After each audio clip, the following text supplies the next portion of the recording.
Hi అందరికీ నమస్తే. నేను మీ రాజేష్ పామంజీ. ఈరోజు నేను చిట్టి కాన కచ్చాలతో రోస్ట్ చేశాను. అంటే అది ఎవ్రీడే చేసుకునే విధంగా ఎంతో సింపుల్గా ఉండే ఈ రోస్ట్ ఎలా చేశానో చూసేద్దాం. మెల్లమెల్ల మెరిసిపోతున్న ఈ కానా గంతలు ఇప్పుడే సముద్రం నుంచి పట్టుకొచ్చినట్టుగా ఉన్నాయి కదూ. అస్సలు కాదు, 2-3 రోజులు ఐస్లో ఉన్న చేపలివి. బే ఆఫ్ బెంగాల్లో అంటే అదేనండి, బంగాళాఖాతంలో ఎక్కువగా లభించే ఈ ఇండియన్ మెకరల్ ఫిష్. చిన్నవి ఇవి. దీని తర్వాత మీడియం ఉంటుంది, తర్వాత బిగ్ ఉంటుంది. దీనికి ఎక్కువగా కొవ్వు ఉండదు, చాలా లేతగా ఉంటుంది. కానీ ఇప్పుడే ఎక్కువగా పడుతున్నాయి కాబట్టి తీసుకొచ్చి దీంతో రెసిపీ చేస్తున్నాను.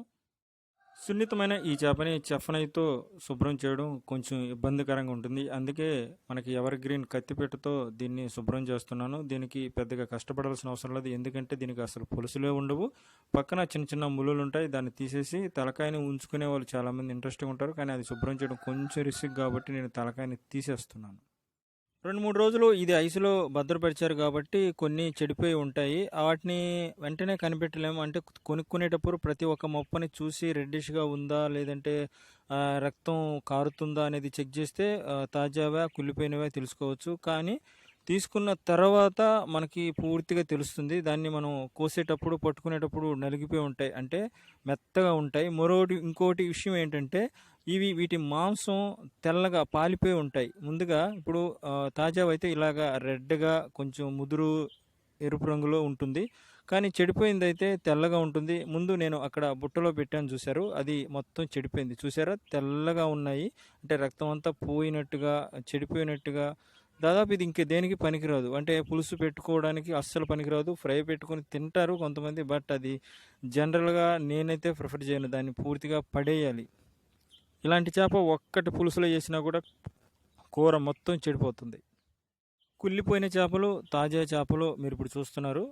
అదిగో ఇటు సైడ్ తెల్లగా ఉండేదంతా కుళ్ళిపోయింది. ఇంకా పక్కన పడేసి మనం తాజాగా చెడిపోకుండా ఉన్నవాటి తీసుకొని ఇప్పుడు మనం రోస్ట్ మొదలెట్టేద్దాం. ముందుగా ఒక మందపాటి గిన్నెలో శుభ్రం చేసిన ఈ చేపలను తీసుకొని పసుపు, కారం, అల్లం వెల్లుల్లి పేస్టు, గరం మసాలా, కరివేపాకు, నూనె కొంచెం ఎక్కువగా పోసుకొని బాగా కలుపుకోవాలి.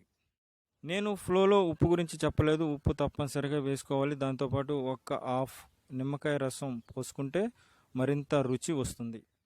రెసిపీ అట్రాక్టివ్గా ఉండడానికి పసుపు నేను కొంచెం ఎక్కువగానే వేసాను. మీరు పసుపు ఎక్కువగా ఉంటే ఇష్టం లేకపోతే పసుపు చిటికెడు వేసుకొని, తర్వాత స్పైసీ అంటే ఎక్కువ ఇష్టం ఉంటే ఇంకో స్పూను కారం కూడా మరింతగా దట్టించి కలిపి అవసరమైతే ఒక 5 నిమిషాలు పక్కన పెట్టి పొయ్యి మీద పెట్టి మరో 5 నిమిషాల పాటు సిమ్లో ఉడికిచ్చారంటే చేప చాలా మెత్తగా ఉడికిపోతుంది.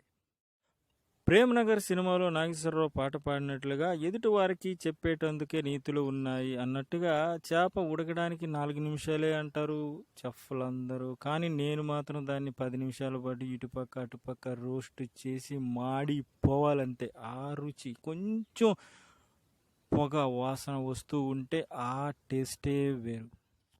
రెస్టారెంట్ స్టైల్లో చెప్పాలంటే స్మోకీ ఫ్లేవర్డ్ ఫిష్ రోస్ట్.